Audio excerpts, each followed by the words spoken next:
Is this thing on? What's up, you sex? Welcome to another episode of Dumb Blonde. Today we have the internet's resident expert. I'm going to try to pronounce, I'm not. Dr. Tara, and then how do I say your last name? Suwinyati Chaiporn. I love the fact that you're a sex expert and the last word in your name is porn. Okay, like, so how ironic is that? I'm from Thailand and porn means a blessing. Oh, I love that. But in America, it means something completely different. Well, it's funny because whenever I tell my last name to my students in college, there will always be boy students that go, "It's a blessing here too." But you're hot too. So I couldn't even imagine you being a teacher. Like that would be wild. I get hit on. I was going to say, you have to get hit on all day long. And then what would you teach? You weren't teaching, were you? I do. Yeah. I teach human sexuality in college. Oh my, okay. So Yeah. let's start from the beginning here. So how does somebody get into this type of line of work? I mean, like, did you just, were you like suppressed in childhood and this was kind of like your way of making up for being suppressed? Or did you just wake up one day and was like, you know what? I want to be like Dr. Ruth. Are you a therapist? Because that's accurate. Well, I mean, listen, I talk about time because I grew up in a really religious home. Mm-hmm. So I think my way of kind of like taking my power back as being a child was to be able to express how I want to and to be like out there, so I'm only assuming that that might be what happened with you. That was a big part that contributed to me pursuing this career. I'm originally from Thailand, from Bangkok. And for those that don't really know Thai culture from like the local perspective, it's very, very conservative. I think movies, like Hollywood movies, like Hangover, right, makes it look like Thailand's super small, but that's only for foreigners. Right. It's like for tourism. But for us, people that grow up there, it's very conservative. Isn't that kind of like a weird conundrum that it is. Like you guys are so strict, but yet to the tourists, it's such a yeah, because it's a big GDP. Right? We make a lot of money from foreigners coming here to fuck. So we'll make it okay. But yeah, not for us, not for Thai people. So growing up in that environment, and then also I went to an all-girls Catholic school. Oh my goodness. So all of those combined, and also like never had any sort of education. Parents never talked about. They were the people that like close my eyes when there's like some sort of scene in the movies. As somebody who grew up with parents who didn't talk about, how did you discover? Did you have to figure it out on your own? Like most teenagers. Yeah. And that's I feel like, and coming from the industry, the adult industry that I was in, I truly feel like now it's getting better, but back in the day, it used to be so glamorous and like, it's just not realistic. No. So the expectations that children are, I don't even want to say children, but when you're of that age to start learning I was a child when I found my first. Really? How old were you? And it was so I love getting ever since then. Right. I was maybe 11. Oh, okay. Gotcha. Yeah. And I mean, statistically, research shows that people, like kids nowadays, actually find graphic materials around that age too. I know. So when I tell crazy. Parents, like, you should start talking to your kids about around 10. They're like 10? Yeah. They're children. They're so young. I'm like, they're not. They have smartphones, or if they don't, their friends do. Yeah. They will run into something. Like it's better to just be open with your children so they talk to you. Yes. You're the person they come to. Absolutely. And I didn't realize that until our daughter, who's 17 now, when she would come home and ask us questions. You look 17. Oh, I appreciate you so much. When she would come home from like middle school and tell me like some of the stuff that the kids were talking about, I was like, and I don't clutch my pearls, but I was just like, oh my God, you're only like 10 or 11. Like, this is crazy. How are you guys learning this stuff? How would you suggest that parents even start that conversation with their kids? Yeah, 100% start young. So even when they were young kids, use the right terms. Like, don't use made up terms, because what that insinuate to children is they should be ashamed of their and their body parts. I love that. People won't say vagina or vulva. They will just say, well, your flower. Like, don't touch your flower hard. I'm like, it's not a flower. It's a vagina. It's a medical term. It looks like a grenade went off in a deli counter, all right? I don't know about yours, but I'm kidding. I'm kidding. mine's not a flower. Maybe an orchid. She's like, mine might be a flower compared to that. But yeah, like I would highly suggest never using euphemisms with children because that does send a subconscious signal that children will process later in life that give them anxiety, that their body is dirty, that their genital is dirty. So just use medical terms. There's nothing to be ashamed of to say vagina. Are we allowed to, do you think using the P word is a little bit much? Yeah. I mean, I would use the word with my children, but that's my prerogative. Gotcha. But yeah, I mean, the word is a slang. Okay. Right? Gotcha. So it depends So just always use medical terms. Yeah, ever since they're children. Like even if they're 5 and they're touching themselves, because children are very curious. Right. And they don't know what things mean. It's adults that assign these like bad meanings. So if they're just like touching themselves, like, mommy, like what's this? And why I don't have that? That's dangling. Just say like, well, you have a vagina. He has a penis. Right. And they are different. And, just use medical terms with children. But when they get to 10 years old, I think 10 is the golden age of actually having a talk. How would you even begin that? Like, do you wait till they bring it up to you, or do you just sit them down one day and say, hey, look, we're about to learn about the birds and the bees? So you sit them down, but you don't say the birds and the bees. Okay, because that's euphemisms. Gotcha. Yeah, okay. yeah. You just sit them down and say, hey, this is nothing serious, but I would love to know, like, any of your friends at school are talking about sex yet? You want to ask a question first. Okay. You never want to just tell them what to do. Right. It never works. We have so much research that tells us that telling kids what to do just doesn't work. Yeah, especially when it comes to exploring sexually. So what you want to do is create space. And how do you create space? What you do right now. Ask questions. Right. So your 10-year-old or your 12-year-old, like ask, so have you been hearing people talking about school or your friends, or do you know anything about, like, let me know, tell me, let's talk about it. Right. It's okay. Like just say, it's okay. Let's talk about it. I mean, I have, and one day you'll have, let's talk about it. So ask them the question and then they'll start telling you a little bit and then sort of be inquisitive and ask them more questions. And then from there, it's easier. So I definitely want to circle back to your story, but I just have one more question to add on to this. How soon? Okay, so what if your child is like 14, 15, and they want to start exploring having sex? Do you still have that same open-minded conversation with them? Yes. 100%. Okay. Like I said, you want to be the person they always come to. But you don't want them to learn from anywhere else. Right, exactly. Yes, and I understand that. But what if like you are just like, if you want to like tell them to wait, or like, wait till you fall in love, or is there a right time to tell a child when they can and can't have sex? Even if you say you can't, they will if they want to. Right. And what you don't want to happen is them hiding from you. Right. Because the worst thing that happens is when kids feel too ashamed to talk to their parents. It's the saddest thing because they then have to go talk to someone else. And sometimes they find a comfortable person to talk to online. And that could be some creepy dude, in living in his mom's basement. Yeah. Try to like be the comfort person that accepts her. Like you don't want that. Yeah. You want her to come to you. Yeah. So always be open-minded. And if she's like, I don't know, like my boyfriend and I have been together 6 months and we're thinking about it. Just like, listen, whatever you want to do, you have the power to choose and I support you. Yeah. But remember, here are the qualifications of good sex. Like 1, he must respect you. Do you feel respected most of the time or all the time?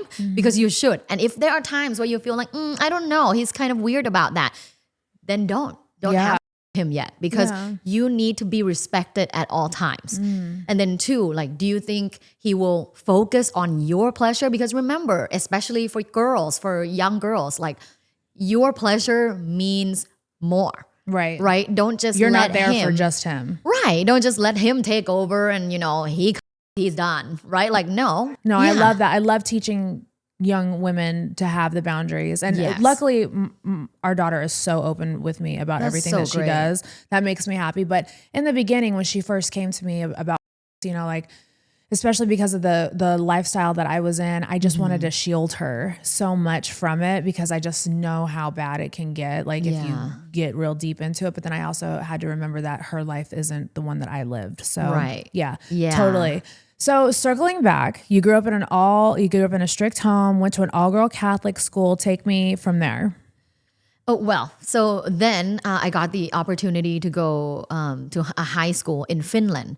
So it was the very first time to branch out of my like environment in Thailand with like all the Asian girls to a co-ed school with like girls and boys. Oh, wow. And also in Europe where they don't care too much about nudity or genital or, you know, they don't sexualize things because being naked is fine. Yeah, don't they have all the nudist beaches out there and stuff? They do. Yeah. And they also have saunas where they go in naked. Yeah, like they don't wear bathing suits. They actually don't allow bathing suits. Really? They go into saunas naked. And everybody out there is so beautiful. And like they don't care. Yeah. Yeah, they don't care. What I really love is they practice body neutrality. So it's not body positivity where you're like, oh, love your body. You're so beautiful, right? Like they don't care about that. They're just like, listen, my body works. Yeah. You know, my body is effective.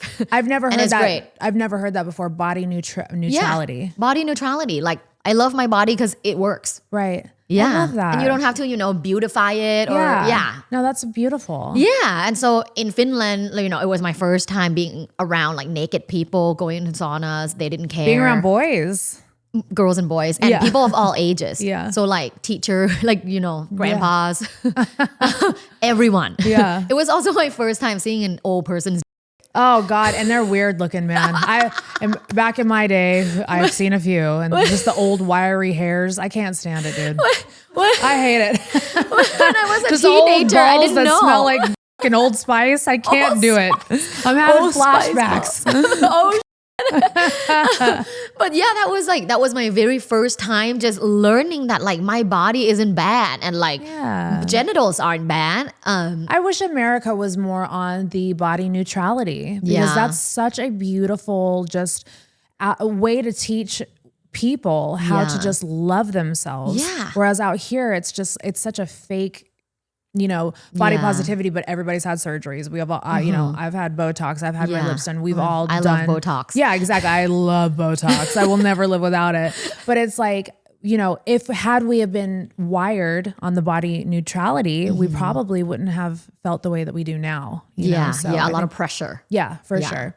So what is it like going to school with boys the first time? Like, how was that for you? And were you away from your parents? Oh, okay. The first time that I was away from parents, people were naked. I mean, it sounds like a great time. Sounds like summer camp. And just lots of tall, attractive people everywhere because Scandinavia. Oh yeah, and they're all beautiful. Like it's just crazy. Yeah, so it was really crazy. I had a lot of exploration. Wow. A lot. Yeah. Yeah. Like when people ask like, when did you start exploring? I'm like, my whole phase started a long time ago when I was a teenager. I love it. Yeah, same for me too.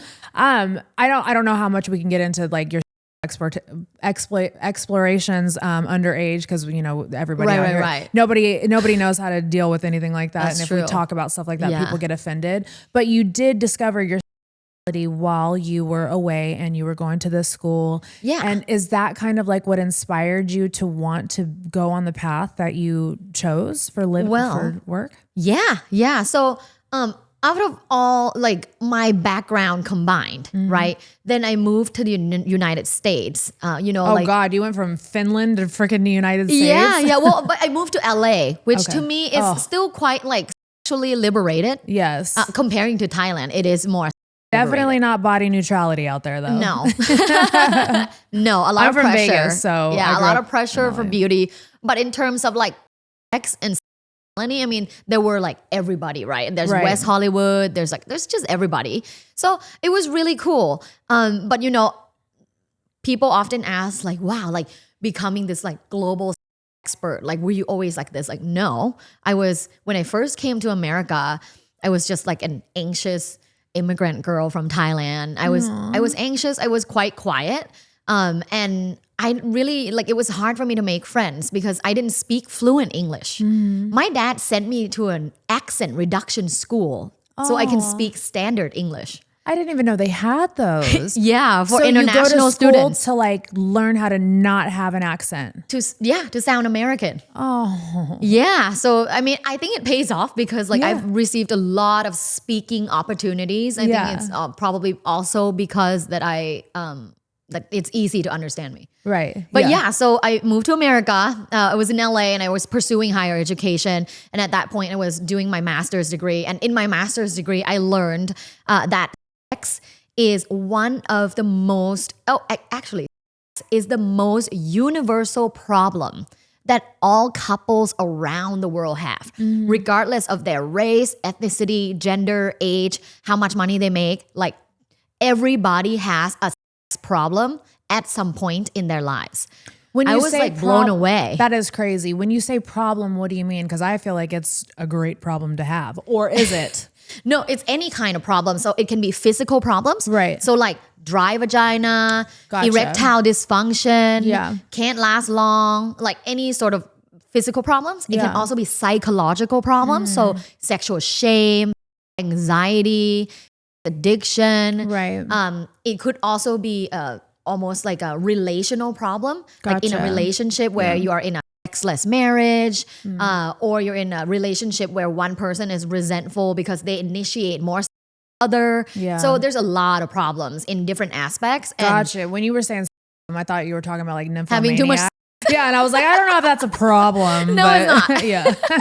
But yeah, I think when I read that, I was like, damn, like I want to be the solution to that problem because it's so universal. Yeah. Yeah. Did you have anybody that inspired you to want to go down that route too? Because I know that there was Dr. Ruth, Yeah. and then there was, what was that other lady's name who used to suck the bananas? Sue. Sue. I fucking love Sue, I dude. love Sue. She's amazing, and I've always like been obsessed with those two women. And even when I Yeah. started my podcast, I used to say the degenerate love child of Dolly Parton and Dr. Ruth because they were so influential back Yeah. then, you Yeah. know. So I love that they influenced you also. 100%. Yeah. Like Dr. Ruth, 100%. I definitely like even now, like, you know, whenever I talk about brand, I always say like I am becoming the Oprah of, Yeah. you know, like interviewing people about their life and stuff like that. So yeah, I love it. So ever since then, I started pursuing this career, and then I got my PhD in 4 years. And then once I got my PhD, I became a college professor. And that's like my first career, and still is my career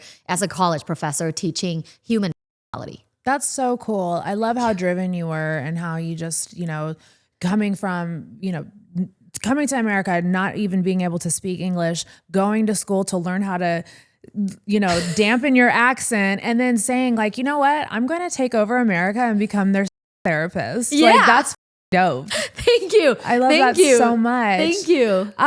So we have your man sitting over here too. Can you Yes. tell me a little bit about how you guys met? And then we're going to dive into some questions that my Patreon members have because there's so many of them. And Let's do I'm it. so excited to talk about. So Love answering. Yay. Yes. So my husband Brent, we met on the plane. We were heading out to Europe. So it was from LA, and it was like LA to New York. And it was that first 5 hours. Then he went to Italy and I went to Greece, but we sat next to each other. I remember when I got on the plane, and as I was walking down the aisle, like I kept looking at my ticket, and I look at that hot guy over there, and I'm like, oh, I hope I sit next to him. And as I approach, I'm like, I am sitting next to him. You manifested it. Yeah. And he was drawing. Yeah. So like, oh, as go soon as- figure. He's an oil painter, guys. Yeah, So- yeah. He's an oil painter, big time. And Yeah. as I approached, I was like, hey, like, yeah, that's my seat. And he was drawing. So, you know, as I sat down and got settled, I'm like, so like, what do you do? Like, what are you doing? And so we started talking about his art, and he just lights up. Like I have never seen in anyone in my entire life. He's just, when people live truly in their passion, Yes. you just feel the energy. And at that time, like I haven't felt that kind of energy in a man. So when he introduced himself and he started talking about his career, like I was drawn. Yeah. Like I was like, I want that. Like, Yeah. I want in. Well, I want him and me, and I want in. But yeah, that's how we met. And then we sort of just been hanging out ever since. And we got married 2 years ago. We met 5 years ago, and we got married 2 years ago. Oh, I love that. That is so like serendipitous. Yeah. Like- yeah. Oh my God. Yes. Because our original flights were canceled. Wow. Both of us. Wow. Yeah. Oh, it was meant to be. So what's it like being, is his microphone over there? Hold on, we're gonna ask him a question because he's married to a therapist, so I have to ask. Okay, hi, Brent, right? Yes. Hi, Brent. So being married to what's it like being married to a therapist? Oh, it's, I mean, I think you know the answer. Yeah, to I that. mean, is it like amazing? Like, how do you guys? Well, okay, I'll say one of the huge benefits that I think maybe people wouldn't think of is her communication is like, she's got a PhD in communication. So I always know what she's thinking, how she's feeling because she's telling me. And she taught me that as well, which It's is a like, love language. it is like the most valuable thing to have ever. Like any type of disagreement we get in, it's over in 3 to 5 minutes and we're moving on to bigger and better things. Absolutely. Yeah. So that's a great part and great. Yeah, Oh, that's right. baby, Yeah. I Well, love that's all given. Because that's really what I was getting at. Because I'm it's like to be where? a therapist, I feel like the pressure is on. Like you would have to really perform in bed all the time. That's really funny because when I first started, I sort of feel like that. But then I've been in this, doing this for 8 years. So for me, it's just being authentic in bed. I think people love authentic people everywhere, Absolutely. but particularly in bed, we're very vulnerable. Yeah. So like as long as you put in the effort, show yourself authentically and like be really into it. Because that's what people want. Like people don't want, people to just lay down. Yeah. Right? Like just be into it. Like, even when present in the even when I moment. give a Yes. I'm into it. Yeah. I'm doing that. Like Have you ever given a class on how to give a blow? Like how Sue did? Do you remember how she would like put the condoms on the banana and like twist her hands and like really get it going? Like have you ever done that? I haven't, but I aspire That to would do go that at some viral point. on TikTok. I know, but then they will delete it. I mean, I wonder if there's like some way you could a do lot it. of community guidelines. YouTube. Yep, Mimi said YouTube. You could do it on YouTube. Some guy waxed his straight butt on YouTube. I'm talking like spread cheeks. You could see, did you see it? I had him on my podcast. Bro, he's amazing. I love him. But Leonardo, Yes, but he straight up waxed his butt on YouTube and the Nair guy. millions of views, dude. So you could definitely do it. Okay, so do you mind answering some questions? Let's 'Cause we have answer the so many questions. Thank you, Brent, too. And you can chime in anytime you want. You got a microphone. Oh, nice. Yeah. Hold on one second. And then we're going to talk about your book, too. Thank you. Okay, this question to me was I didn't understand it, but then actually as I read the question, it kind of made a little bit of sense. So she said, when I have an orgasm, why does it make me cry? It's not sad or anything like that. My partner and I have been together for about 12 years and everything is fine. It's not like an ugly sobbing cry, but more like a release.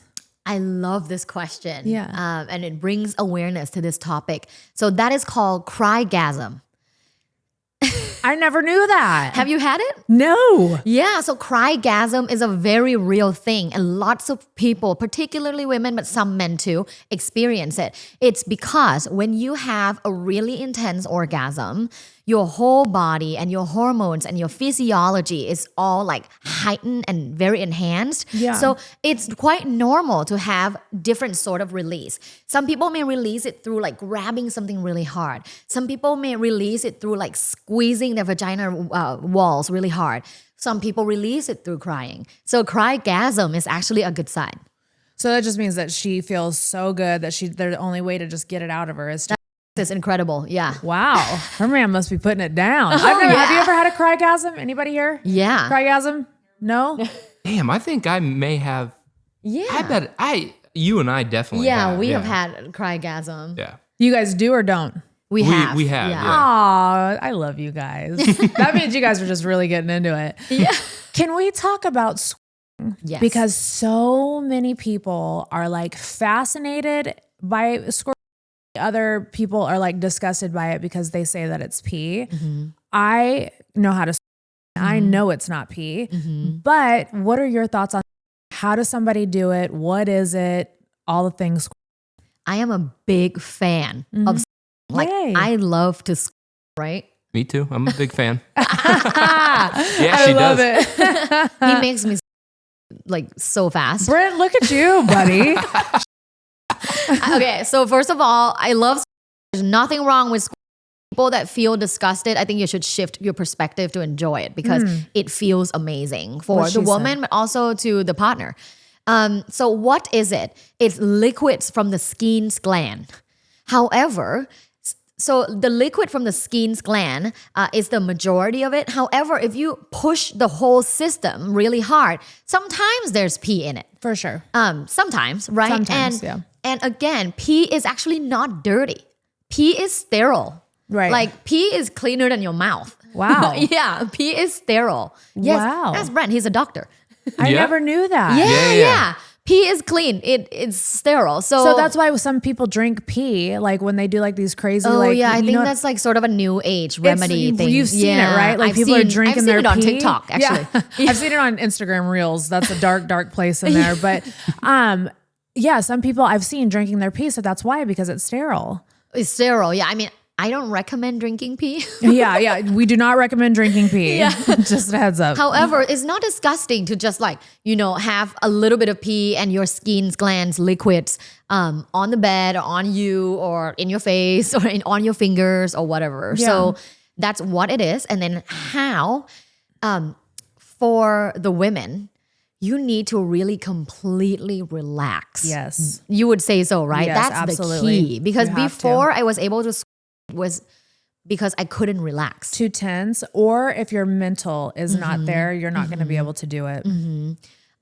So you have to be able to relax your whole body completely. And that comes with like foreplay, taking deep breaths, and like really feel it building in your body and like sort of push it out.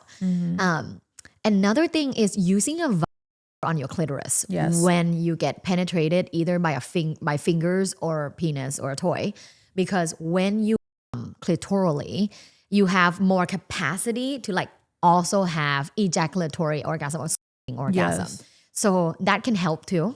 For newbies, I think that might help them easier, and then one day you can try without it. Yeah.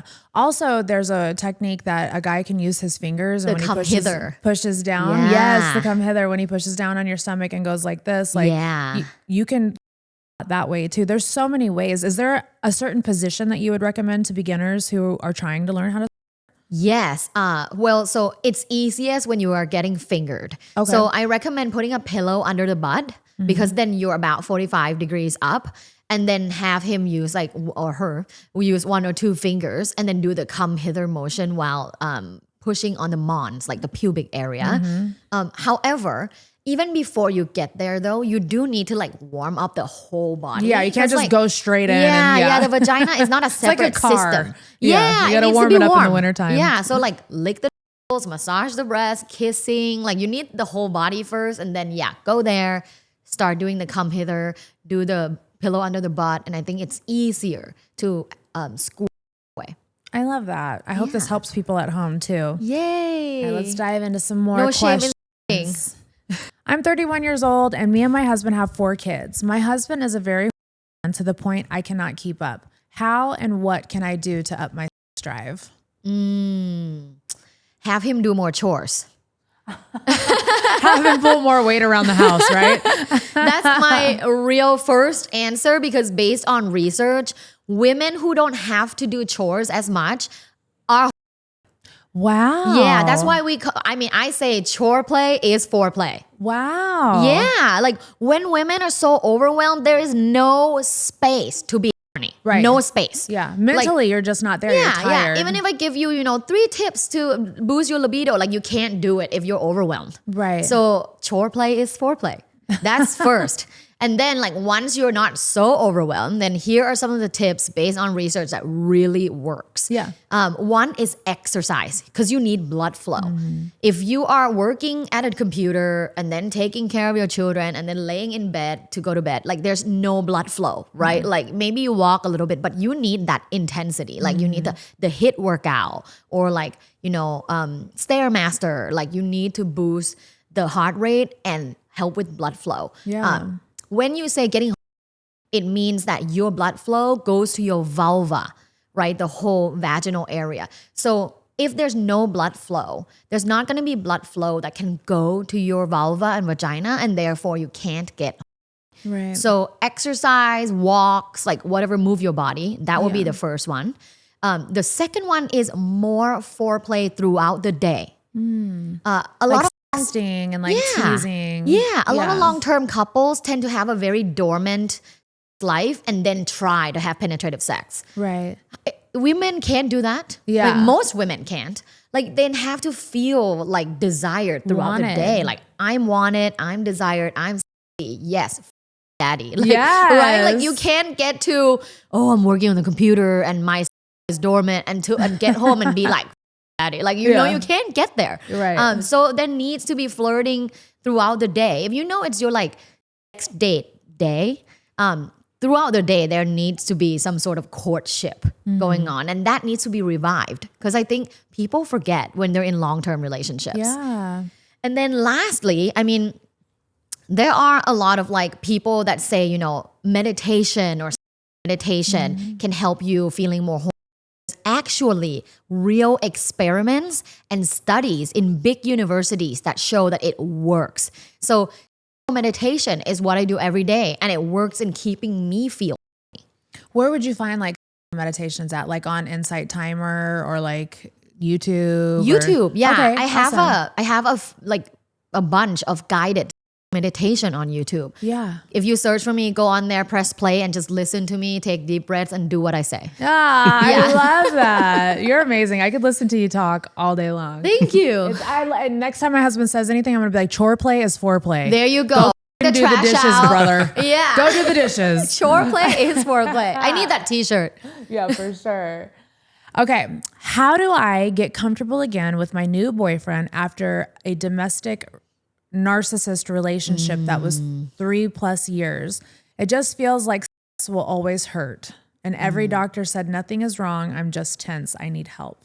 I highly recommend seeing a somatic therapist. Oh, have you heard of that? I've heard of them. I don't know exactly what they do. Could you explain? Yeah. So in therapy, there are 3 different sides of therapy. There is talk therapy, which is just like a regular therapy, but it's specifically about. Then there's somatic therapy, which is body movement. A lot of trauma is stored in the body. And sometimes just talking about it, it doesn't go away. But working with the body, you can heal from it from inside the body. So somatic therapy actually is very powerful for people in that situation. Yeah. And then the third type of therapy is called psychological body work. Have you heard of that one? I have not. It's very interesting. I actually discovered this only like 5 years ago. It's sexological body workers are the people that work on your body. So they touch you and you can touch them. All right. As a part of therapy. Where are they touching? Depends on where you have like trauma stored. Gotcha. Okay, and like where you have. So it's not like they're like making you orgasm in any way. It's a healing type of therapy. They can if you have orgasm problems. A lot of women can't orgasm. It's called anorgasmia. And you can see a sexological body worker and they can basically therapeutically help you find your blocks and then like work on your body, and you can also touch them. So it's like two-way touch if that's like what's agreed upon, because of course you have to talk about it and there has to be consent. Yeah, absolutely. But I have a personal story about that. Let me hear. I recently saw a sexological body worker because I have never had an orgasm. Well, it's hard because it hurts so bad. Yeah. Like you're not thinking about being like relaxed because you're so tense. I'm sorry, anal hurts. I can't, because also that's where poop comes out. And sometimes you got a hemorrhoid, you know? Yes. So it's like, sometimes the shit don't feel good, all right? I know. That's for real. You're very real for that. It's true. But yeah, like I talk to some women in my field and they're like, oh my God, it's amazing. It's like full body. It's so great. And I'm like, oh, jealous. Like I've never had it. It has always been painful. Yeah. So I contacted this body worker that actually like works on a TV show in the UK. And we became friends, and she came to my house, had a bed and everything, right? Because like body worker, kind of like a masseuse, like they work on your body. How does someone get licensed to do this? So it's not licensed with the state or the country, but there is certification. Okay, gotcha. Yeah, so you should only like get certified people. Yeah, don't find the guy on Craigslist, okay? Don't have some somatic body worker from back page coming to help you. No, not the dude on Craigslist. Yeah. That was like, I can know. come work on your body. Exactly. I know Craigslist is shut down, I think, right? Oh, really? Isn't I don't it? know. I don't know. I haven't been on there in so No, long, me but I'm just neither. saying it's like, Yeah, just don't find somebody online unless those they have people. certifications. Yeah, not the people that are like, I can come work on your. Yeah, exactly. All right. So let me hear the story. I'm sorry. I cut you off. So yeah, never had any. So she came over and like literally it took all day of like talking therapy about my like butt and my anal stuff. And then go into like different exercises like breathing. So I lay down naked and I started like doing the exercise with her. She massaged my whole body. She like held space for me. Then I turn around, then she massaged my whole body, then massaged my butt for a long time. And then she started like, having me like lay on the side and like, open my legs a bit so like she can open my butt cheeks. And then she started like massaging my hole. And then basically, like took a long time massaging the hole. Then she taught me where the issues are and like where the orgasms can happen. Right. And it's like the 6 o'clock. Wow. So she like, even in women, because I know in men, and we'll talk about that next, Yeah. they have like a little walnut in They there. do. Do us as women have one also? yeah. Wow. Yeah, well, Okay. not prostate per se, but Right. like we can also, we can something that can stimulate an orgasm. we can have anal orgasm. Wow. Because I just had one. Yeah. So she worked on my whole body, worked on my butthole for a long time. Put her finger in, put one finger in first, then two fingers, and then she used a toy. And then helped me figure out like which part of the butthole inside the butt was pleasurable, which part hurts more. And then she started doing the stimulation. And like it took a long time. And how did it feel when it finally happened? It feels like a deep bodily release rather than, clitoral orgasm. That's the easiest one, right? Yeah. And that's when your legs are like shaking or you have to close your legs. Yeah. It's not like that. It's Right. very like sort of deep and like in the body, almost Right. like it feels like in the tummy. Yeah. Yeah. It felt great. Where were you when all of this was going down? She was overseas. I was back in LA. Yeah, I missed all of this. I know, she should have done it on FaceTime. I know. I'm like, where's hubby at when this is going on? He's But so you- excited though that now I'm down for Right. Yeah, So yeah. have you been able to orgasm with him now since doing that? Or are you Not still? yet. Yeah. No, I just did this anal retreat like a couple weeks ago. Oh, wow. This is all brand new. Oh, Yeah. my goodness. Exciting and new. You guys are going to have to report back because I need to know. I will let you know. So circling back to what we were just talking about the men's gland and the G spot that's in there. Can you tell us about how if a woman wanted to make her husband orgasm from that spot, how could we Right. make that happen? Yeah, the P spot. I mean, there are different ways. First way, you can massage the perineum or like the taint. You can massage that in like different sensations you can do with just your fingers first and then try like lube and like a lot of lube to see what feels good for him. I heard that doing that, coupling that with like a fireworks. So you can massage the perineum. You can also insert, and that's why some men really loves getting or in the butt. Right. So you can also insert your finger, maybe 1 or 2 fingers. It's about 1.5 inches inside the butthole. And it is a part of the whole like prostate system. So yes, men can have an orgasm, and it doesn't mean ejaculatory orgasm. Right. So they might not ejaculate, but they can have a bodily orgasm Wow. from that as well. But they can also ejaculate if you also stimulate the shaft. So you can do all of that combined, Yeah. and it should feel really good. That's why some men love when you give them a job there and they're about to come.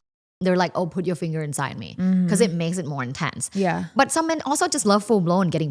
Right. Yeah. So let's talk about Men before? I have not. I've Do you actually want to? I've had people try to hire me back in the day in my old profession and I just never could. It wasn't my thing, but there was other girls who have done that. Can we talk about what is and like for people at home who don't know about it, and what are some fun things that people can do with fucking? Yeah. I mean, putting finger inside and stimulating it that way is also sort of like a fucking 101. Okay, I didn't know without any. that. Okay, so maybe I have people. Yeah, well, without any tools, right? But Right. like originally or traditionally, when we say pegging, we mean women wearing a strap on, That's what I was thinking. and then men, so like Right. And to do that, you need to go then first like go purchase the whole harness, purchase the whole harness and the Right. strap on. And usually if men are newbies, they want to start with something really small. So like a 4-inch. Listen, if men can't even handle first, how do you guys think we can handle your big old the first time? Preach, sis. I know. Yeah. I mean, like if you want to do me, like I do you a. Okay. Like tit for tat.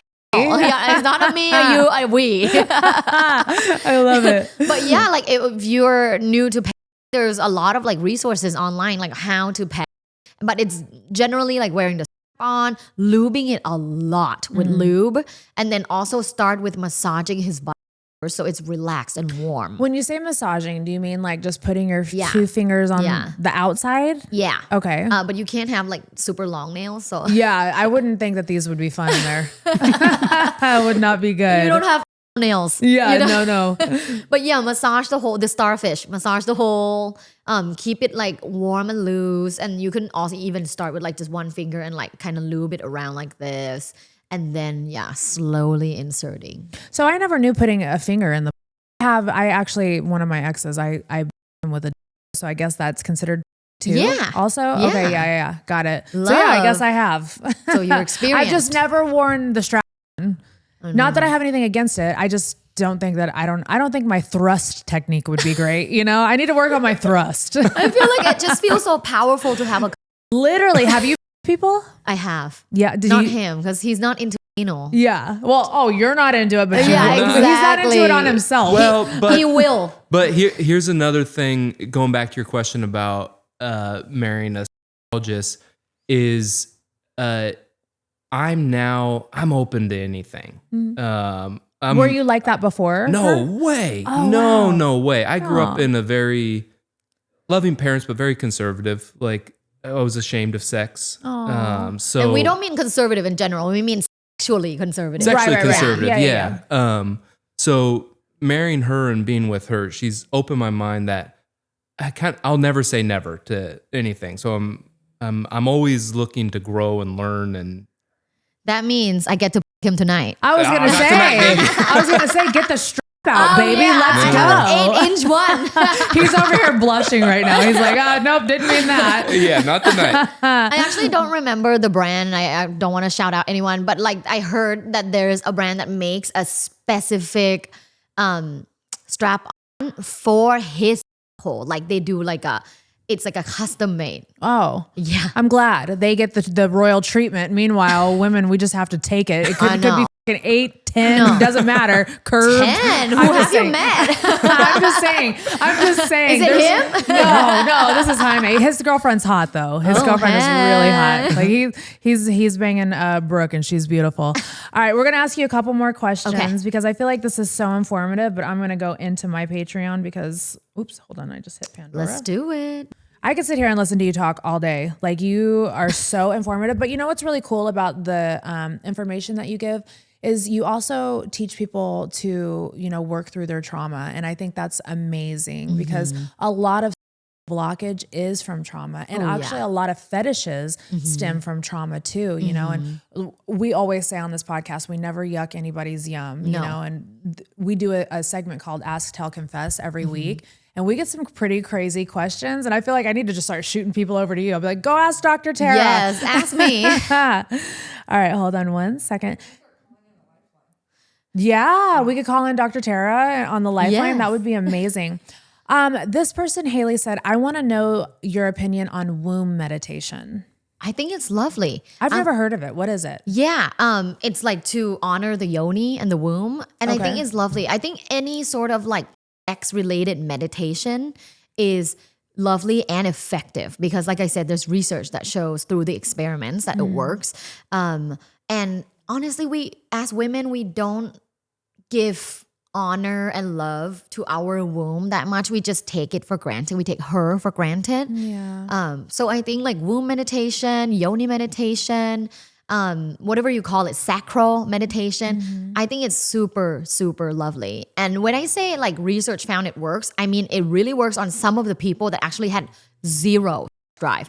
There was a study that was about cancer patients who had like some sort of cervical cancer. So like these women had no life. And then after doing this for like a certain period of time, they all have life. So like it works. Yeah. No, I love meditation. I am a huge meditation advocate. I talk about it on the podcast all the time because I meditate. Like I love anything that is a reset, especially for your nervous system. Can I just say it's amazing because we need more like celebrities to talk about meditation. Yeah. Because again, like generally meditation is free. Yes. And it's literally therapeutic. And it's literally breathing. Yeah. It's breathing and getting in touch with your body. I feel like especially because in this world that we live in, we are all so detached from ourselves that it's like you deserve to give yourself 20 minutes a day of just being inside yourself and literally if you want to, or, you know, figuratively speaking, but meditation I just think is so healing and so needed. They should teach it in schools. Yeah.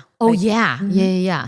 So do you teach it in your class? In your college classes? Yeah. I talk about mindfulness and meditation. What college do you teach at? California State University, Fullerton. You're going to have everybody and their mom go sign up for your class. I mean, my classes are always full in the first 5 minutes. I bet. I could only imagine. If I had a class back in the day whenever I just was thinking about going to college, I would have gone to college just for your class. Thank you. So Joni wants to know, I need some advice on what to do about menopause. I've been going through this shit for half my life, it seems now, but what helps with hot flashes and my drive? She said, evidently I took a wrong turn and got lost. So 3 things. One, there are menopausal supplements out there that work. You just need to vet the website really well, read their research, like read their clinical trials, because there are too many supplements in the world. And some of them are Yes. right? Like just and don't buy them off Amazon. No, and it's just like made in some people's like garage. Oh, Make sure it's legitimate. But there are like natural supplements that can help regulate the menopausal process. Yeah. So supplements is one. 2 is using a ton of lube for everything, including medication. Even if they have vaginal dryness, will it still feel good to them? It will still feel good. Okay. Yeah, I love silicone-based lube because it stays slippery a long time. I literally preach silicone lube on the podcast. I tell everybody, do not use water-based. No, it just goes dry fast. Huh? I don't like it. And you get a fucking yeasty beastie every time. Silicone, I feel like you don't. Yeasty beastie? Yeah, like a yeast infection. I can't stand it. That's so cute. It's like a cartoon. Like oh my God, we should make Ed cartoon. Oh my God, that would be so fun. Beastie. I'm serious because they're like raging. Like I hate it. I hate yeast infections. I just got one 2 weeks They're the ago worst. because I try new lube. I won't say the brand, but I try a new lube. A brand sent it to me, so I tried it. And I got yeast infection. It was the worst. No, it's the worst. The worst. Yeah. Silicone, you never have that problem. No. So use silicone-based lube and just like become comfortable using it all the time. Because a lot of people have this shame still. Like, I'm a woman, I should get naturally wet or else I'm not womanly. No. But there's also a lot of factors why you're dry. Like if you're taking antihistamine, like allergy pill, you're dry. Like it's normal. Yes. So people don't know that. They're Right. like, oh, I'm dry. Like I'm not confident. He goes down and he's like, why are you dry? Are you not like, no, like your head can be horny, but your body is dry. Yeah. There's so many factors. I take so many like allergy pills that like sometimes I'm just not that wet. I literally have silicone lube in my purse right now. Love it. Okay? Like love it. I can pull it out right now. I love it. That's how much I love lube. I think there's Yeah. nothing wrong with it. And I mean, it's just, you can have so much fun with it and never have to think twice. Yeah. How do you make fun again once you're in recovery from substance abuse? It was so much fun before, but now that I'm sober, it's very meh. I think it needs a complete rewire of the brain. Yes. And I've read a lot of literature or research into like sober dating. And what people will do is they will integrate like being sober into like their sexy date. And that sort of starts the wiring process. Yes. So what that means is when you go on a date with your boo or someone you're dating, is have like, let's say like do a mocktail tasting. Have like 5 different mocktails and do like the tasting and actually talk about it. Integrate it into your romantic life first, so that it doesn't just feel like sex, Right. Because everything Right. else, like it goes together, Right. So rewire the brain that like, hey, like when I feel loved, when I'm in a romantic situation, there's no alcohol. Yeah. Right. Then when you transition into having, in order to make it more pleasurable, because you used to just have drunk all the time and now you're having sober sex, Yes. is to make sure that you integrate props like tools. The reason why you feel sober is not as good or it's awkward is because your brain is literally trained that when you are drunk is the only time that sex is pleasurable. Like there is a neural pathway that tells you that. And in order to rewire that, maybe try something different. So not the same. So maybe it's not just like him trying to penetrate you. Maybe it's him using a toy on your Yeah. and just change it. Yes. Change it, open new pathways, like neural pathways. When people ask me too, like, how come I can't have vaginal orgasm? It's because that pathway isn't open yet. You have to work on it and it takes some time. But once that pathway with your brain and your body is open and it's connected, you can have it all the time. So yeah, I would highly recommend her to have different types of than when she had drunk, Yes. including toys and tools, and try that first. And once it's repositioned, then you can go back to the missionary and the other things you've done before. I couldn't agree with that more because I had to go through that when I got sober in 2017 off of drugs and then off of alcohol. I got sober in 2018 and I had to learn how to be. So you don't drink anymore. I'm completely Congratulations. sober. Thank you so much. Yeah. I had to relearn how to be sexy, not up. And I'm telling you, it is a journey, but you can get there because Yes. now I don't need anything to feel. And it's kind of like empowering because you yeah. you know, you can turn it on at any time and turn it off and you don't have to have the hangover. Right. So everything you just said is 100% spot on. Thank you. Yeah, no, that was really great advice. I love that he's snoring. I do you see me over here? I'm like So shaking him. cute. I'm like, stop That's so snoring. cute. I'm gonna ask you like 2 more questions Okay. and then we're gonna talk about your book. I'm 57 years old and have been in a sexless relationship for 12 years. Any suggestions for a woman who's with a man who just doesn't want sex? Wow. So first off, I want to tell her that you are beautiful, you are sexy, you are desired, you are wanted, and you don't need him initiating to tell you that. So I say that first because I know it's really, really, really hard to be in a relationship where where it feels like the man doesn't desire you.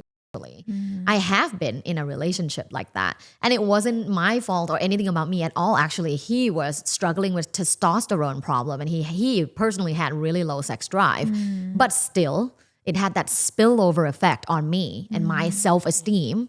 And the whole time in that relationship, I did not feel good about myself because I'm like, oh, like even my partner didn't want to like, you know? So yeah, like I completely understand where she's coming from, although that sounds way more severe. 12 years. 12 years. Yeah. Would you suggest that somebody just like, I don't know, I would suggest like, hey, maybe sit this guy down, and if you guys can't come to an agreement of some sorts of trying to work on it, then maybe you guys need to go separate ways. Get a divorce. Yeah. Because there's so much life to live, and you're 57. That's not that old. Like, No, you that's still young. you still have freaking hopefully 20 more years to Yeah. live. You know, like go get your groove on, sister. Oh yeah. And silver dating.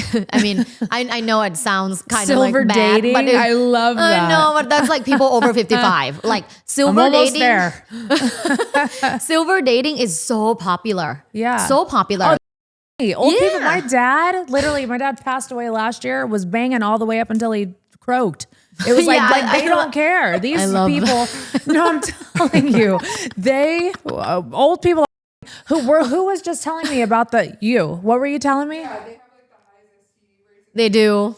Nursing home. Say it. Yeah. Wait, say that on the camera because I think this will be a good clip. Can we Yeah. talk about how old people are horny? Old people are home. I mean, there are some statistics out there that say like senior homes or like nursing homes have the highest STI rates in the country. That's so insane. I old can't even people believe are that. fucking way more than Gen Zs. Like way more than young people. Why do you think that is? Why is everybody so horny? Because I feel like the older generation was so repressed. Do you think they're in like their sexual liberation now? They are. I think they are in their sexual awakening. And Yeah. I think when you're older, you're in the it mentality. Yeah. Yeah, you know, obviously going around collecting STIs like badges of honor. I have 10 years left. Just gonna and fuck Give me gonorrhea, chlamydia, and all of the above. They I mean, don't they're care. already on antibiotics for like their hips or their back, so like it works. Yeah, Anyways. so how are they even getting to STIs? What the hell's happening? Who's doing this fucking review? Like, what are we doing? But for that woman, I really Study. want her to be able to masturbate regularly because you can Yes. still get benefits from orgasms by Yes. yourself. Yes. And that's like the cocktail of happy hormones. When you orgasm, you get oxytocin, dopamine, serotonin. It's incredible, like the benefits of orgasming. And you Yes. don't need anyone to help you. Like you can just grab a toy and loop and orgasm on your own. So I highly recommend that person like regularly to feel that energy. And with him, I mean, see a therapist or coach that can help. But at the end of the day, if you can't talk and come to terms with it, I agree with you. Yeah, Divorce. you have to. Yeah. Do you feel like if you don't use it, you lose it? You know Yeah. that saying? Do Yeah. you feel like that's true? 100%. Me too. Yeah. If you haven't had a long time as a woman, your vagina becomes, it kind of like shrinks a little. gets cobwebs. And yeah. And it hurts so bad to have Yeah. sex. Yeah. Yeah. So definitely always twiddle the twacker because it's going to keep us happy no matter what. Yeah. Help yourself. Dr. Tara, thank you for answering those questions. That was Yes. awesome. Let's talk about your book. Yes. So you just dropped a book actually, or it's Yeah. coming out. Set It for is. release. It's coming out in October. Okay. But the pre-order is open now and it's called How Do You Like It? A Guide for Getting What You Want in Bed. I love this. Thank you. And the book combines academic research with playful, no filter advice. It includes quizzes, writing prompts, and profile tools. Yeah. Tell me about this. Have you ever taken the Myers-Briggs test? I don't know. Have I? I feel Like we've taken- personality test? maybe. Is that like the Enneagram? ENFJ, INTJ, like that Yeah. one. So I'm like a 7, 8. Wait, that's Enneagram. That's Oh, a okay. number. So this one is like ENFJ, INTP. Oh like, no, I need to take it. Oh yeah, so that's the personality test. Okay. I basically came up with one for, so it's like a sex personality Aw. test. So when you take it, you'll know like who you are sexually. Yeah. And you can use it like to talk about with your date or your partner. Mm-hmm. And it allows for it's a conversation starter. It really, my goal is to help people in the world start talking about sex together. And this will help them because there's a ton of quizzes in this book. So you take the quizzes, it will tell you like who you are, your personality, how you moan, like your sexual expression type.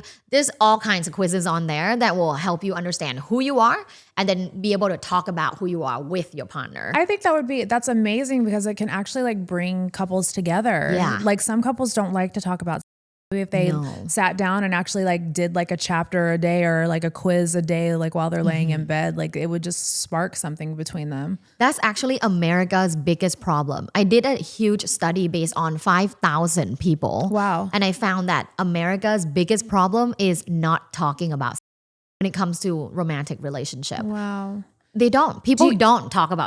Do you think it's because they don't want to rock the boat with each other or they just don't know how to communicate? They don't know how to start. Yeah, and it's a very vulnerable topic. It's like, where do we start? Where do we go? Do we just ask like, does this feel good? What else do you like? What if they say something that I don't want to do? Like, you know, there's a method to how to talk about it. And in my book, I talk about all of that. Yeah. Yeah. I love that. So we all got to go. I would like to get a copy of your book too. Yes, So maybe we will can send it to order you. one? No, you don't have to. We'll order it. We love to contribute. Thank you. How Do You Like It? Dr. Tara's debut book is coming out October 21st, 2025. I love the month of October. I feel like all good things happen in October. So that's amazing. And shout out to you for your new book. Thank you. Thank you so much. So excited for you. Do you think this is going to be the first of many? Yeah, the first of many. Yeah. Yeah. And, love it. And hopefully I become a New York Times bestseller. Oh, you will. We're putting it you. in the air. We're manifesting it. I'm manifesting it.